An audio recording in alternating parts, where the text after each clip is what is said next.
Hi. Hey. Welcome back. Okay, so we are going to talk to you about allele frequencies. There we go. Let's skip where we got to go, I'm everybody. sorry, we're having technical difficulties. Sorry about you. We've already done this once. It didn't work, and here we go again. We're going, I promise. If you get car sick, don't look at the screen. Close your eyes. It's Tiger Woods. Oh my goodness, how far down is it? How long is this PowerPoint? Very long. Hey! All right. Not my PowerPoint. It's your PowerPoint. Okay, so allele frequency is how many of a certain allele are present within a population. So an example of alleles would be in humans. Hair color. Hair color. Okay. High five. That's very good on the spot. Blonde hair, brown hair, and black hair. Remember, red hair is a mutation of black hair. So it's not actually a naturally existing allele in the population. It is a mutation. You are mutants. Sorry. We're all mutants. It's true. What else? What's another good one? Well, everything. Widow's peak, no widow's peak, right? Hitchhiker thumb. And then the people that don't. Yeah, the foldy tongue. No foldy tongue. Can you roll your tongue? Oh, yeah. Mm-hmm. Okay. Yeah. I can't do the fancy fold, though. Me either. There's no 3-leaf clover up in there. What else is another? Skin tone.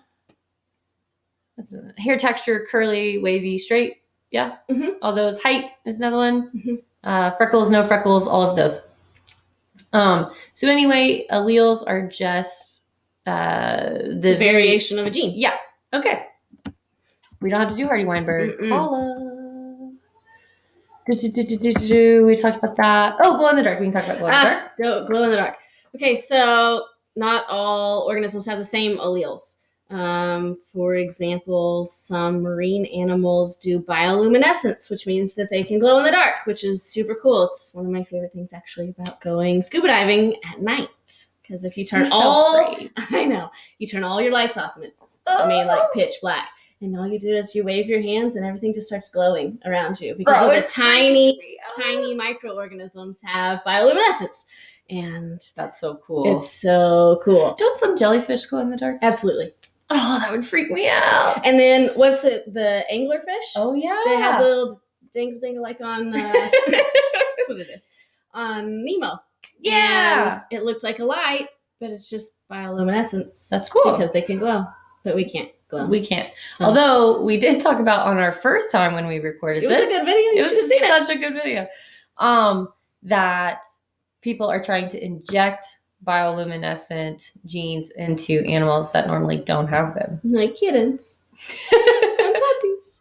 So we talked about, they did this to rats, and there was a bunch of rats that glow in the dark. And people actually, I forgot to mention that in the first video, but people wanted to do that because then they would be easier to see, to catch, to get rid of.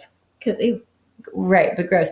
But they also, since rats carry a bunch of disease because of the fleas that they carry, they were like, hey, in cities where there's a lot of rats, like a really dense population, it would be beneficial. Yeah. But you can't just inject that into anybody. Like, there's no glow-in-the-dark people. What if we could make our eyes glow in the dark? That'd be so No, scary. I'm not about that life. I'm not about that life.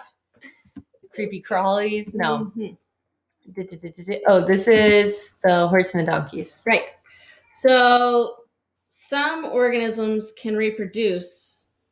Some different species can reproduce because they have the same number of chromosomes. Yeah. But then their offspring can't reproduce. Like a donkey and a horse can mate and make a mule, but then those mules can't have mule babies. There are no second generation mules. Mm-mm. It's not a thing. Same with ligers. There's no zorses and zonkies. Mm-hmm. Zonkies. And they're not even considered, this is by definition, they're not even considered their own species. Which aren't?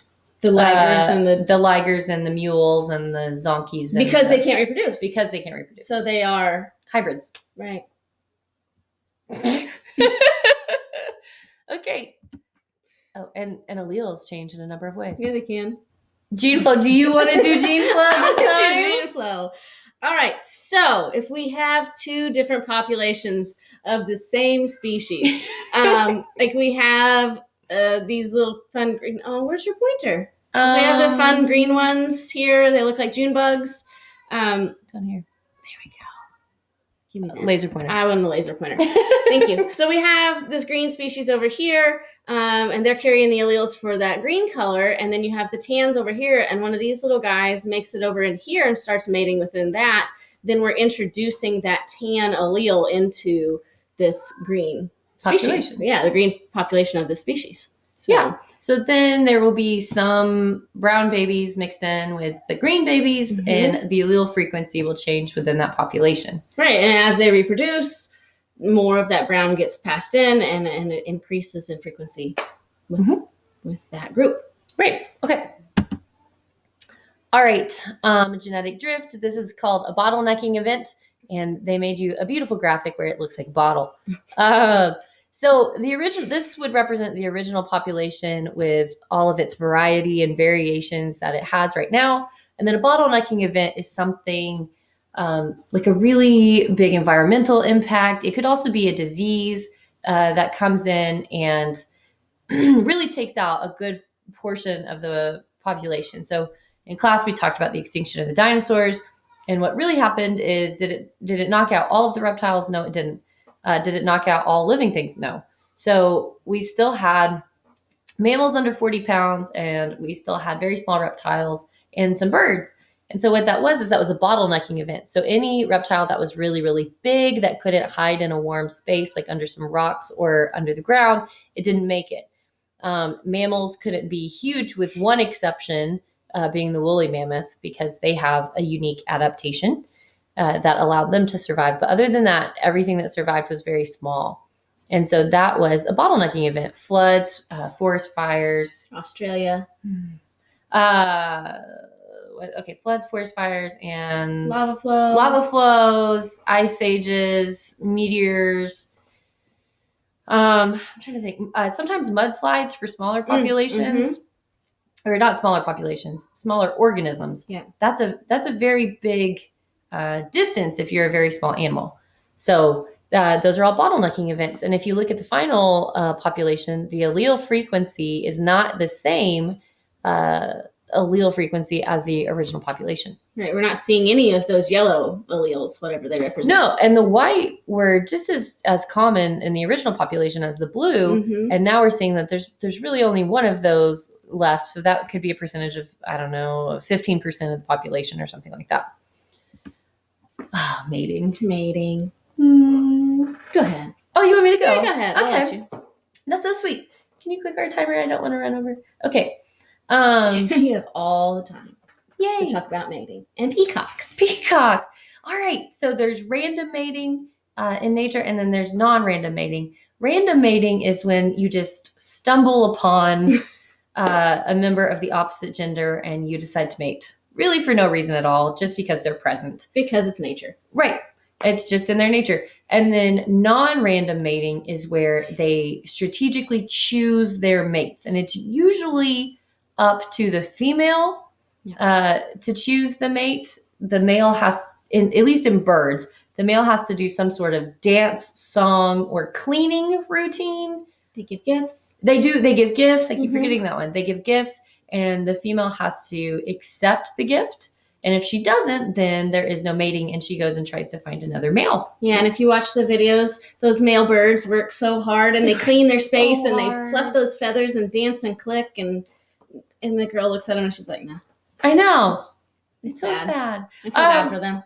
They work so hard. They do. But anyway, so if you go to YouTube and you look up Birds of Paradise dances, they are awesome. They're so awesome. Planet Earth. Planet Earth, yeah. So it's also on Planet Earth. It's on Planet Earth. I think it's on something on Discovery. BBC. Through Disney Plus. Yeah, I think. So any of those, you can go look up Birds of Paradise and see how they have to perform to earn their mate. So our favorite is the little black guy. And he's got these teal, like bright blue, like hidden feathers when they're down. And he flips them upside down and it looks like a really scary happy face. And then when he hops like this in a little dance, and it sounds like a taser, it goes tick tick tick pop pop pop pop pop pop pop, and it's so crazy, and it's actually very terrifying. It is. It's scary. But imagine if males did that to her. I would be so scared. I would be like, no. But we were talking that prom season would be a lot more exciting if you guys had to dance and sing. I mean, they kind of do if they actually go to the dance. But not to earn their date. To get the date, though, they'd have to be like a routine. And then she would have to accept the routine. Show up in some fancy, flashy outfit. Oh my gosh, that would be fantastic. And dance and sing for them. Yes. Please consider this. Yes, gentlemen. boys. Consider this. Get a nice outfit. Also, dance and sing. In birds, you don't have to dress up or be the pretty one. The guys have to dress up and be this like big set of colors, and we just have to be drab and brown. Right. You can wear sweatpants. It doesn't matter. Don't even put your makeup on. That's right. Don't even do that. Yeah. And you still get to be like, nah, that's okay. Okay. So what I thought we would do is we wanted to give you a little assignment and just go over it really fast. Yeah.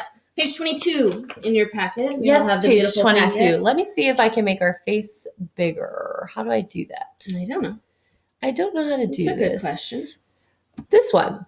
Maybe? No. Oh, look, and there are all the slides in case you wanted to see all the slides. Okay, so I don't know how to do this, so we're just going to wing it. No. Okay. Who knows? Doesn't matter. All right, so this is the activity. So if you'll turn to page 22, it's giving you a sample population of mice. There are 12 heterozygous blacks, 4 homozygous black mice, 9 homozygous brown mice, and we would like to make a special note that if it's heterozygous, whatever phenotype is present is going to be the dominant allele. Right, because remember, heterozygous has one dominant allele and one recessive, so it's automatically going to show, that dominant trait. And so we know that the dominant is the black because that's what's showing with that heterozygous sample. All right, flip it over. Okay. Thank you, Vanna. Okay, so it wants you to do a visual representation of allele frequency, and you have 2 options. You can either shade it in, or you can write capital B, or capital B, little b, or little b, little b, little b, little b, whatever you feel is the easiest option for you. So here we go. So here's our homozygous blacks. Right. Did you draw 5? No, you drew 4. No. Okay, so 1, 2, 3, 4 homozygous individuals equals 8 alleles. Ready? 1, 2, 3, 4, 5, 6, 7, 8. Just in those 4. Right, because when we're looking at allele frequency, we're literally just looking at how many individual alleles there are. So we may have done 4 of these guys that were homozygous black, but we're not looking at that pair like we were when we were doing the genetic stuff. Now we're looking at the individual alleles themselves. Right. So it just wants you to go through and color code what was represented on the pie chart before. This guy? That one. On page 22. That's right. And so after you've done all that, like as we've done, then it just wants you to go down and count the black alleles individually. So each of these counts as 1. So 1, 2, 3, 4, 5, 6, 7, 8, 9, and then 10, 11, 12, 13, 14, and so on until you get a grand total. And then it wants you to do the same thing with the brown alleles. Right. And so with that, if you count all those up, you have 30. And again, if you don't like I'm very color codey visual like that. Some of you like her would probably make a little bit more sense to you to just write that capital B or that lowercase b in. And either way is really fine. The point is to make sure you're counting those individual alleles when you go back through. Right. All right. So that's all we have for you today. So thank you for stopping by, and we'll see you soon on more videos.